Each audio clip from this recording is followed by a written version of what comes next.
Bonsoir à tous, bienvenue dans votre émission La Réunion Léla. On va encore vous dire, on vous souhaite une bonne santé, d'être dans de bonnes conditions et surtout faire un peu tomber la pression de ce contexte sanitaire qui n'est pas simple. On va nous parler d'entreprise, de restauration, c'est dans Causement Réunionnais.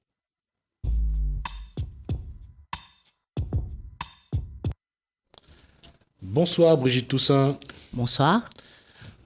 Alors, vous êtes gérante d'un restaurant. Tout à fait.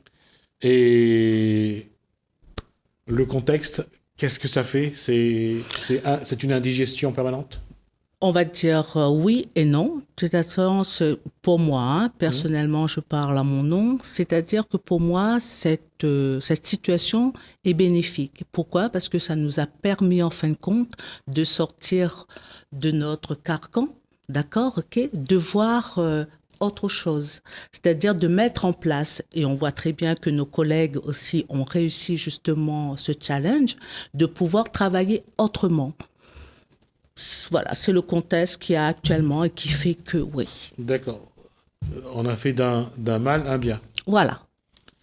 Qu'est-ce qui a changé ? La vision des clients, la vision du personnel, tout a changé parce qu'il y a eu quand même la peur qui s'est un petit peu instaurée. On était et on est toujours dans le néant. On ne sait pas comment cela va évoluer. Donc, ça a changé. On va dire, allez, comme tout à l'heure, négativement ou positivement, tout dépend en fin de compte où est-ce qu'on se situe. Et puis surtout, comment réussir le challenge ? Comment répondre aux défis ? Écoutez, moi je pense que oui. Moi, je sais comment rebondir. Voilà. Je pense que chaque chef d'entreprise sait comment rebondir parce que c'est la suite qui est plus importante. Il faut pas oublier que aujourd'hui nous sommes dans un contexte sanitaire, autre que c'est la première fois que ça nous tombe dessus. Mais je pense que c'est l'après. L'après va nous faire, en fin de compte, avancer. Et j'espère que mes collègues et tout le monde va pouvoir reprendre cette situation qui est aujourd'hui négative pour mieux rebondir. Parce qu'il y a une solution. S'il y a problème, il y a solution. Voilà. Alors, on va pas dévoiler... Non, ma stratégie, non. Oui, la stratégie, ça j'avais compris, de toute façon vous ne l'avez pas dit. Donc, je ne vais même pas essayer là-dessus. Mais j'allais dire concrètement, dans les assiettes des clients, qu'est-ce que vous apportez de plus ? La saveur, une qualité supérieure. Vous essayez de revenir un petit peu à des recettes que les gens ont appréciées dans leur enfance. Qu'est-ce que vous mettez en place ? Alors, de toute façon, on dit bien que je donne un exemple. Quelqu'un qui va venir pour un riz cantonné, il va toujours venir prendre son riz cantonné parce que il a eu le goût, il a eu justement un rappel de sa mère, de sa grand-mère, de sa tante dans le temps, ça lui a fait rappeler cela. Mais avant tout, moi, je privilégie toujours, le bon produit. On dit toujours un bon produit est égal à un bon curry. Vous êtes d'accord avec moi? Mais c'est vrai que ce qu'on apporte de plus, c'est, qui dit restaurant, dit plat, dit le goût, l'odorat. Voilà, ça commence déjà par ça, par le visuel. Voilà, le visuel, c'est très important.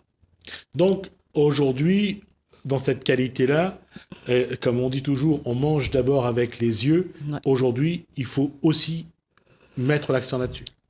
Aujourd'hui, n'oublions pas qu'il y a, c'est vrai sur le contexte, il y a beaucoup de personnes qui voyagent et on vous demande à chaque fois, ah oui, moi j'étais à tel endroit, j'ai vu telle chose, et puis on s'adapte. Il faut s'adapter. Et ça, nous sommes en fin de compte dans la cuisine des caméléons. Voilà. Il faut toujours s'adapter, aux uns et aux autres. S'adapter, et là, ça vient sur ce thème-là, et souvent ça crée la polémique, c'est de revisiter les plats. Alors, est-ce que à ce niveau-là, c'est compliqué, complexe ? Compliqué parce que, comme je vous ai dit tout à l'heure, quelqu'un qui va venir prendre un repas, il va toujours prendre le même repas et essayer d'en dissuader, de lui dire, écoute, tu sais, aujourd'hui, on a fait ci, d'essayer. Non, les gens, en fin de compte, une fois qu'ils ont adopté, c'est adopté. Et c'est dommage parce qu'en fin de compte, la cuisine, c'est un art. d'accord, art avec un grand A, et j'incite toujours les gens à prendre autre chose. Je vais vous donner un exemple sur ma carte. Il y a le poisson gingembre, le poisson gingembre traditionnel. Le poisson gingembre traditionnel, tout le monde le sait, c'est à base de poisson, de carottes, de gingembre, de gros piments, plus la petite sauce. Moi, j'ai créé une autre façon. J'ai revisité en fin de compte le poisson gingembre avec une petite sauce faite maison. Donc vous voyez, c'est-à-dire aujourd'hui, j'en suis fière. Pourquoi? Parce que les gens sont prêts maintenant à essayer, mais ils vont revenir à leur poisson gingembre traditionnel. Oui, ils vont faire plaisir, mais non, il manque quelque chose. Parce que la question, c'est de retrouver ce goût d'avant. Et ça, c'est une assurance d'avoir bien mangé. Oui, mais après, il faut dire aux gens que ça a changé parce qu'au niveau, aujourd'hui, il y a beaucoup de, on va dire, entre parenthèses, bon, des traditions qui n'existent plus. Pourquoi? Mais parce que moi, l'aliment n'existe plus ou la sauce n'existe plus. Vous voyez, c'est-à-dire qu'aujourd'hui, il faut qu'on fasse une évolution dans la cuisine. Cette évolution va passer automatiquement par le changement du palais. D'accord? OK? Aujourd'hui, avant, c'est vrai qu'on connaissait on va donner l'exemple du persil. Quand on a trouvé le persil frisé, tout le monde a dit « Ah non, le persil frisé, ça n'a ni goût ni fantaisie. » Mais si, mais il faut savoir l'adopter et l'adapter à autre chose, une autre façon de cuisiner. Mais c'est que je dis toujours, moi, à mes clientèles, quand vous venez chez moi, aiguisez vos palais parce que vous n'allez pas avoir le même goût qu'ailleurs. Pourquoi? Parce que nous travaillons avec des produits qui fait que on va dire c'est plus comme avant, l'autre va dire ah c'est comme ma grand-mère. Voilà, on arrive à un certain équilibre, on va dire. Mais c'est vrai que aujourd'hui, on connaît plein de choses au niveau les fruits. Moi, j'ai fait à un moment donné travailler les fleurs. Les gens n'ont pas compris. On ne mange pas de fleurs. Eh ben si, on mange les fleurs. Mais c'est vrai, vraiment, c'est on va dire, dans la tradition qui fait que les gens ne sont pas encore prêts, on va dire. Je dis pas non, mais ils sont pas encore prêts à accepter cela chez eux. C'est-à-dire que quand on va voyager, moi, je dis toujours aux gens, quand vous voyagez, vous commencez toujours à aller dans un restaurant, parce que c'est par la nourriture qu'on voyage. Ce n'est pas de voir un beau paysage, c'est magnifique, mais on connaît rien de ça. Tout le monde va parler. Mais si on part quelque part, on commence déjà par un bon restaurant, d'accord? On goûte ce que le pays propose. Voilà. Mais c'est vrai que c'est une mentalité, c'est une adaptation. On commence à faire, mais c'est qu'on accepte plus facilement des choses qu'on fait chez les autres, mais non pas chez soi. Et ça, c'est dommage. C'est dommage parce que c'est frustrant. Pour moi, c'est frustrant. Car je voudrais faire connaître aux gens, découvrir d'autres saveurs que, franchement, on va prendre l'exemple d'une courgette. Les gens vont me dire, ouais, je connais une courgette, mais moi, avec une courgette, je peux faire 5, 6 recettes différentes. Mais après, il faut aimer et surtout apprendre à déguster cela. Parce que ça reste toujours... là, on compare un petit peu notre regard sur le plat qui évolue. Mais un truc qui est simple, dans votre famille, quand c'est maman qui cuisine... Ça reste maman. C'est toujours le meilleur. Mais quand on va chez quelqu'un de la famille, le même repas avec les mêmes ingrédients, avec les mêmes façons de faire, n'aura jamais le même goût. Parce que c'est une question de cœur. C'est-à-dire qu'une maman, sa cuisine, vous allez commencer sa cuisine depuis l'âge de 2 ans. D'accord? Quand je vais chez ma tante, c'est occasionnellement. Je n'ai pas le temps de vraiment apprécier la cuisine de ma tante. Mais ma mère, je mange matin, midi, soir avec ma mère. Donc, automatiquement, le goût ne sera jamais. On va prendre l'exemple du rogail de morue, qui est emblématique à La Réunion. D'accord? Je vais chez vous, vous allez faire votre façon de rogail de morue. Et vous ne mangerez pas de rogail de morue chez moi, ça c'est clair. Je ne sais pas le faire. Non, mais... non, je plaisante. Bref, mais on va dire que aujourd'hui, le vrai rogail de morue, autrefois, ça veut dire avec la queue de morue. Aujourd'hui, on fait avec les chicailles. Et les gens, encore une fois, on s'adapte à la clientèle. Je vais juste préciser, c'est quoi chicaille? Et je préfère que... c'est vrai qu'on n'a pas l'habitude de dire des petits morceaux lorsqu'on égrène la morue, que c'est des chicailles. C'est chicailles. Voilà. Ouais, c'est ça. Comment vous le dites? Des chicailles. Des chicailles. Voilà. Donc, vous voyez, c'est ces petites choses-là que de notre passé, de notre enfance, et qu'on dit toujours c'est notre passé. En fait, c'est toujours là, mais on change, on évolue dans notre façon d'être. On évolue, tout à fait. Ouais. C'est une évolution, voilà. Et on le fait que ce soit pour le sounouk, le snook ou le sounouk. Le snook qu'on n'en trouve presque plus pour l'hareng. Et puis c'est vrai, comme voilà, c'est-à-dire que l'évolution fait qu'aujourd'hui, un enfant, vous mettez un hamburger, un plat de morue, ben c'est logique qu'il va manger l'hamburger. Pourquoi? Parce que c'est son évolution. Et moi, je dis qu'il faut accepter. D'accord? Ne pas être défaitiste en disant, bon, il va manger que de ça. Non, mais un jour, il aura le déclic. Il changera. Voilà, c'est ça. Il aura le déclic en disant, ben non, regardez les gens qui partent sur la métropole, qui partent au Canada et tout. Quand ils reviennent ici, ben c'est leur petit rogaille saucisse, leur petit truc. Ça manque. Ça manque. Donc, automatiquement, l'enfant qui a vécu avec ses parents depuis l'âge de 2 ans jusqu'à X ans, c'est sûr que ça, ben, c'est son empreinte, c'est son ADN. On peut rien faire là-dessus. Tout à fait. Voilà, c'est tout. Je suis tout à fait d'accord là-dessus. Et on le voit avec cette crise sanitaire. Il y a, on va prendre les 40, à partir de 40 ans, cette génération-là, ben, on sait que cette génération-là est en train de revenir à ses racines. Ouais. Et d'ailleurs, dans les restaurants, je pense que les commandes montrent que les gens... Ben, aujourd'hui, c'est vrai que grâce à cette, on va dire... Rendons grâce au Covid, parce que c'est vrai, aujourd'hui, quand j'entends les gens... Vous dites bien, d'une quarantaine d'années, vous parlez de patates, de manioc, c'était comme si ça sortait de l'univers, ça sortait de je ne sais où. Alors moi je dis, monsieur, madame, je sais pas, mais vous avez jamais mangé ça? Non, c'est la première fois. Je remercie grâce. Parce que pourquoi? Parce qu'ils ont découvert quelque chose. C'est pour ça que je dis, l'être humain a une façon de voir et de concevoir en fin de compte ce qu'il mange. D'accord? Ok? Le problème, c'est que si on l'habitue à manger ça, il va manger que ça. Et ça va rester gravé. Mais c'est vrai qu'il y a une évolution. Dieu merci, il y a une évolution. Et l'évolution, c'est d'autant plus important parce que ce soit le cambar, patate douce, manioc, pipangaille, calebasse, citrouille, chouchou, c'est cette base qui a été la base de l'alimentation dans les années 50, 60, 70 et 80 à nous apporter notre génération. Ouais. Et on le voit avec ce Covid, c'est vers ça qu'on se retourne. Voilà. Et quand je vois qu'aujourd'hui, moi, j'ai des gens autour de moi qui font leur petit potager, félicitations. Ouais. On commence déjà par les aromates et puis ça viendra automatiquement.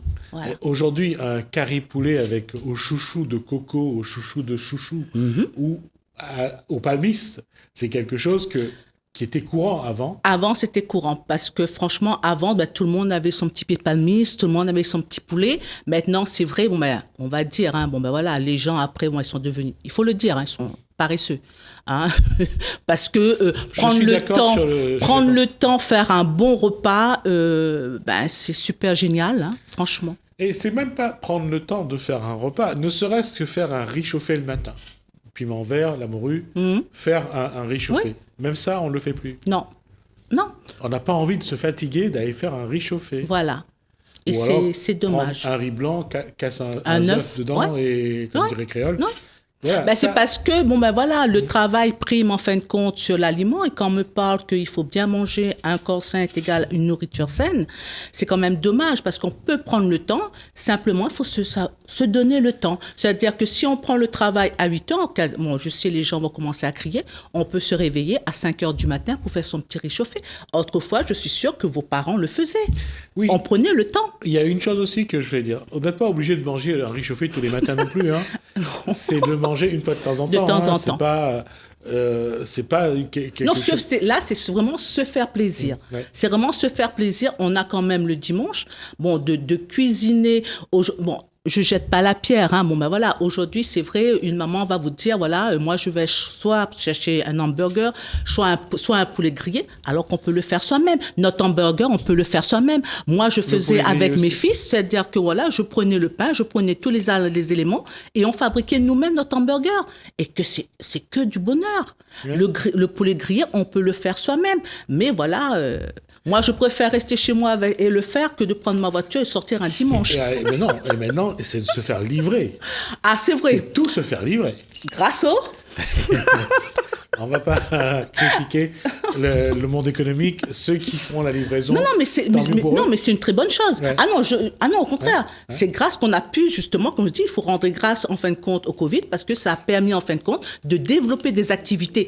On avait déjà ces compétences, d'accord, ok, mais ça nous a, en fin de compte, incité à aller un peu plus vite, tout simplement. Et c'est pour ça qu'aujourd'hui... Alors, mais comment Brigitte Toussaint voit l'évolution de la restauration au sortir du Covid et même un petit peu plus loin? Comment ça va se passer? Les gens, aujourd'hui, ils arrivent, ils veulent s'asseoir, manger. Tout ce qu'ils veulent. Ça a toujours été comme ça et ce sera toujours pareil. C'est-à-dire qu'aujourd'hui... Avant, quand vous partez au restaurant, c'est pour passer un moment avec vos collègues, collègues et amis. Hein. Ouais. Bon, aujourd'hui, c'est la même chose. Donc, rien n'a changé. Si, aujourd'hui, on ajoute le GSM. C'est-à-dire que oui, effectivement, je vais vous dire une chose. Si on pouvait interdire les GSM au restaurant, ça aurait été super sympa. Je pense qu'il vaut mieux pas. Moi, je pense que si. C'est une très bonne chose parce que la communication ne se fait plus. Déjà, à la maison, on n'a plus de communication. Chacun dans sa chambre, chacun devant son téléviseur. Au restaurant, c'est un moment de convivialité. Quand je dis convivialité, c'est une convivialité. Aujourd'hui, quand on voit dans un restaurant, le père, la mère, les enfants sont connectés à leur téléphone. Et ils s'envoient des messages par... Oui, c'est-à-dire que là, ils sont en train de discuter avec le copain, de copain. Non, déjà, ça doit être... Le restaurant, ça doit être déjà un plaisir, prendre un plaisir. Le plaisir de dire, voilà, je sors de chez moi, je m'habille, on va passer un bon moment. C'est ça. Mais après l'évolution, il n'y aura pas beaucoup d'évolution. L'évolution, je pense que chaque personne a sa propre évolution. Moi, j'ai la mienne, c'est ma stratégie et ça, vous avez bien compris, je vais garder pour moi, d'accord, ok. Mais ça restera toujours, je sors de chez moi, je viens passer un moment avec les amis. Mais il n'y aura pas d'évolution réelle, non, ça restera le basique. Mais quand on vient, quand on sort en famille par exemple ou avec des copains, on vient au restaurant, on a l'impression que l'être humain a perdu ce plaisir d'être ensemble, d'échanger. Ils sont plus sérieux, effectivement, c'est ça. Et puis, je pense que c'est la génération qui fait qu'on n'arrive plus à s'amuser. De notre temps, monsieur, on arrivait d'un point oui, point non, on allait vraiment flagada. Et aujourd'hui, on se prend trop au sérieux. On a oublié la convivialité et le plaisir de se retrouver. Même en famille, quand on se mettait à table, c'était, j'allais dire, c'est un petit peu comme les mariages des années 70-80. Le plaisir, c'était de préparer les 2 semaines avant le mariage. Ouais. Le jour même, c'était la nourriture. Mais c'était d'être ensemble, de se retrouver, de partager les moments. Mais aujourd'hui, quand on les voit dans un restaurant... Ils sont presque malheureux. J'allais dire amorphe, mais j'accepte. Non, c'est ce que moi je ressens. Moi, c'est ce que je ressens. Et c'est vrai que je reviens. La convivialité, le partage, il y en a plus. C'est-à-dire que c'était comme si on vient au restaurant pour te faire plaisir. Sinon, j'aurais été restée à la case. Il y a plus ce sentiment de dire, voilà, on va au restaurant, on va faire la fête. Parce qu'avant, c'était ça. D'accord, on partait au restaurant, on réservait une table de 7h jusqu'à 22h, voire 23h. On dépassait parfois. C'était vraiment, là, on prenait du temps. Là, c'est-à-dire que si on vient au restaurant, un exemple, vous venez au restaurant à 6, d'accord, à la fin, vous vous retrouvez à 3, d'accord, et pendant le dîner, vous êtes qu'à 2, parce que les autres sont sur leur portable. Oui, exact. Donc, où est-ce qu'elle est vraiment passée la convivialité et le plaisir de partager un plat? Quand vous êtes avec votre téléphone, vous n'appréciez pas ce que vous avez en bouche. Oui. Et ça, c'est dommage, parce qu'ensuite, quand on va venir vous voir... C'est comme quand on regarde la télé en mangeant. Ça, c'est un truc que Non. Et comme je dis toujours aux gens, qu'ensuite on vous pose la question, est-ce que ça a été pour vous? C'est sûr qu'on va recevoir du négatif parce que tout au long du repas, vous n'étiez pas présent. Vous étiez avec votre portable. Ouais. Désolé. Et vous allez nous crier dessus presque parce que c'est pas ça. Non. C'est-à-dire que votre esprit était canalisé sur ce que vous voyez, non pas ce que vous avez dans l'assiette. Et dans l'assiette, c'est quelque chose de délicieux. Je suis d'accord. Mais malheureusement, j'ai l'impression que on ne va pas trouver une solution pour inverser cette tendance. Alors, je vais dire, oui, à ce moment-là, c'est faire de l'animation avec du style Moulin Rouge, quoi. Style Moulin Rouge, ça implique quand même que la personne est un peu... pourrait prendre froid. Ah, il y a Moulin Rouge et Moulin Rouge, monsieur. Ah, d'accord. Je dévoile pas toutes mes stratégies. Alors, en tout cas, on aura le plaisir de revoir Brigitte Toussaint sur ce plateau. On abordera peut-être le spectacle qu'il faudrait. Moulin Rouge, oui. Le spectacle qu'il faudrait. Peut-être pas forcément Moulin Rouge, mais le spectacle qu'il faudrait pour que les gens reviennent en fin de compte à l'essentiel. Quand on va au restaurant pour le plaisir, la convivialité, pour déguster un plat. Quand on va à la messe, c'est pour écouter le prêtre. Quand on va au cinéma, c'est pour regarder un bon film. Vous êtes d'accord avec moi? D'accord. Donc, il faut faire justement que ces gens qui vont venir vers nous, réapprend et, se réattribue, en fin de compte, ce qu'il y a à faire. D'accord. Moi, ce que je vous propose, donc, on reviendra la semaine prochaine, on continuera cette discussion, voir un petit peu comment faire évoluer le comportement dans le bon sens pour que, ne serait-ce que l'individu qui est dans un restaurant, qui est devant son assiette, prenne le temps d'apprécier ce qu'il y a dans son assiette, mais vraiment prendre le temps. Oui, parce que derrière ce plat, il y a quand même quelqu'un qui l'a cuisiné. Et cette personne-là, il a donné quand même son corps et son cœur. D'accord? C'est ce que je dis toujours aux gens. La cuisine passe tout d'abord par le cœur. Et si toi, tu n'arrives pas à apprécier le cœur, ce qu'on te donne, ne viens pas. D'accord. On va essayer de suivre ce conseil de Brigitte Toussaint. Merci, Brigitte Toussaint, pour cet échange. On va marquer une pause. On se retrouve juste après.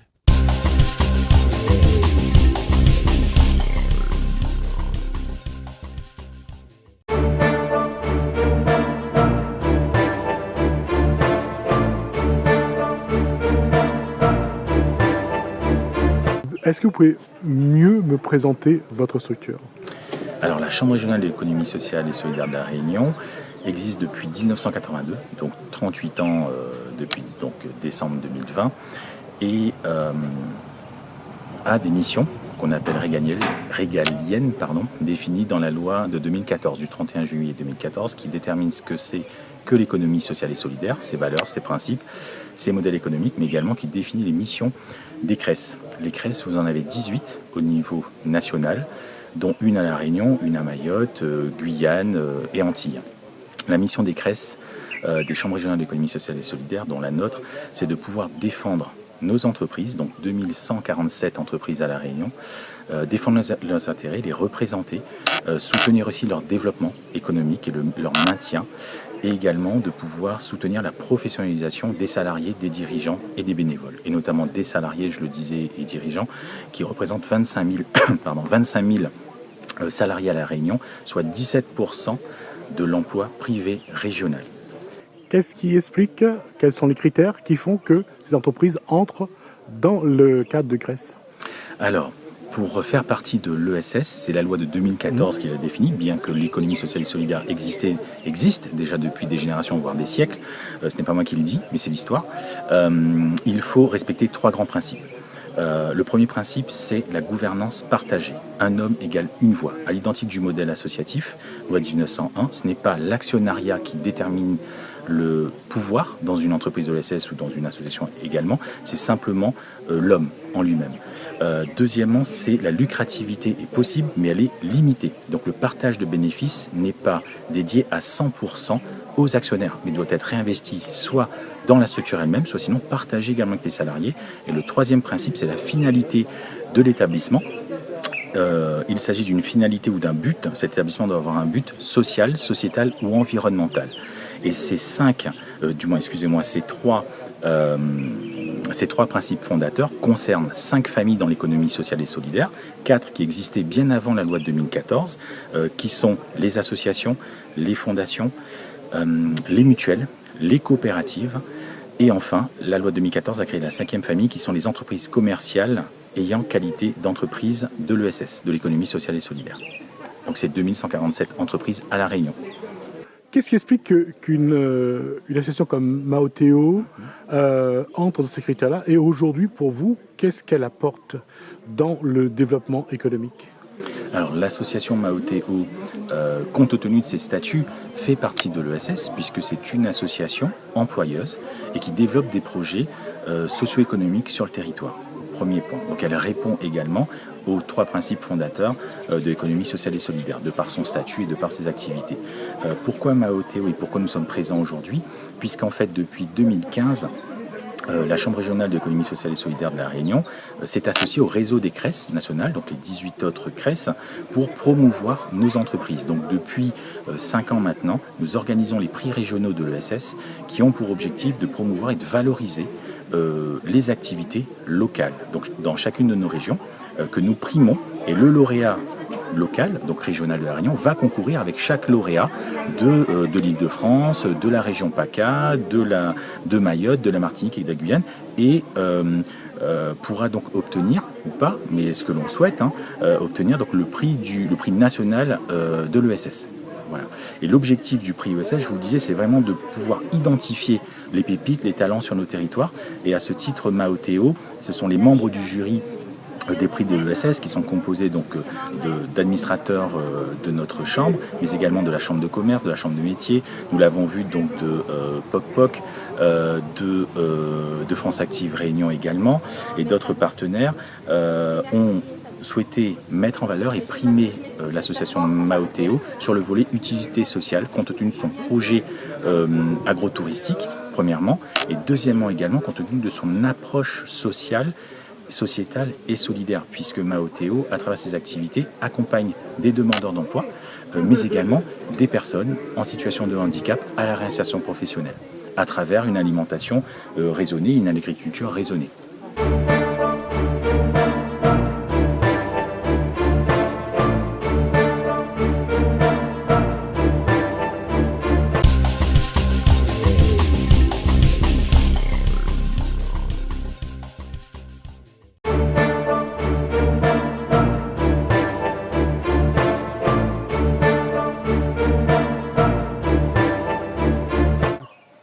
Comment insistez-vous au développement de la permaculture sur le territoire ? En fait, sur un projet comme celui de l'association Maoteo, on les a accompagnés au niveau financier, c'est-à-dire qu'on attribue des subventions pour le périmètre des Hauts de l'Ouest.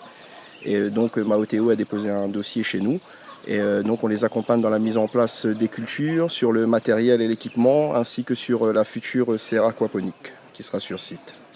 Quelle est la politique du TCO en matière justement d'agriculture, que ce soit en hydroponie, en aquaponie ou en agriculture au niveau du TCO, je ne pourrais pas vous dire clairement, mais au niveau de le leader et le Tergal en lui-même, c'est le genre de projet innovant qu'on soutient et qui est soutenu donc par le Tergal Ouest, car innovant, respectueux de l'écologie et de la biodiversité, donc qui rentre même totalement dans le cadre des actions du leader. Quand on parle d'hydroponie, on parle d'aquaponie, de permaculture.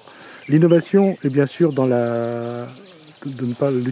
l'usage d'intrants ou de produits chimiques. Aujourd'hui, c'est cette filière, cette démarche, c'est quelque chose que pour vous a un avenir ? De toute façon, dans les années qui viennent et qui ont déjà passé, depuis quelques années, on en entend beaucoup parler. Et je pense que c'est une filière sur laquelle, qui est appelée à se développer sur la zone ouest et même sur toute l'île. Et on recense aujourd'hui beaucoup d'agriculteurs qui se tournent vers ce mode de production, l'agroécologie, la permaculture, et de jeunes agriculteurs aussi qui s'installent sur le bio, sur de la perma. Donc je pense que c'est une filière d'avenir. Aujourd'hui, sur le territoire de la côte ouest, est-ce qu'il y a beaucoup de monde qui, justement, fait le choix d'aller vers cette innovation en matière d'agriculture ? Nous, au niveau du leader et du Galles-Ouest, donc on recense quand même, je pense, entre un peu moins d'une dizaine de projets donc, tournés vers la permaculture. Et par contre, je n'ai pas les chiffres exacts, mais énormément de projets en bio, totalement bio. Ça veut dire que vos structures vont continuer à financer, à porter ces projets pour l'avenir ? Oui, quoi qu'il arrive, je pense que le mode d'agriculture, de produire sainement et proprement, et d'avoir cette traçabilité et cette qualité de produit est demandée par le consommateur actuellement. Donc je pense que quoi qu'il arrive, nous serons là et nous accompagnerons les porteurs de projets sur ce type de projet. Est-ce qu'aujourd'hui, il y a des mesures incitatives pour justement amener des porteurs de projets à aller vers ces outils innovants en matière d'agriculture? Les mesures incitatives, c'est-à-dire que quoi qu'il arrive, tout agriculteur qui s'installe ou qui se tourne vers ce genre de projet est finançable au niveau de l'Union européenne. Tout dépend des surfaces, et, au niveau du leader et même je pense du FEADER. Tout dépend de la surface et des seuils minimums à atteindre. Et oui, il existe différents dispositifs d'aide pour ceux qui veulent s'installer dans ce type de projet. Nous avons ouvert ce type de projet à nos fiches actions et nous sommes contents d'avoir ce type de dossier chez nous.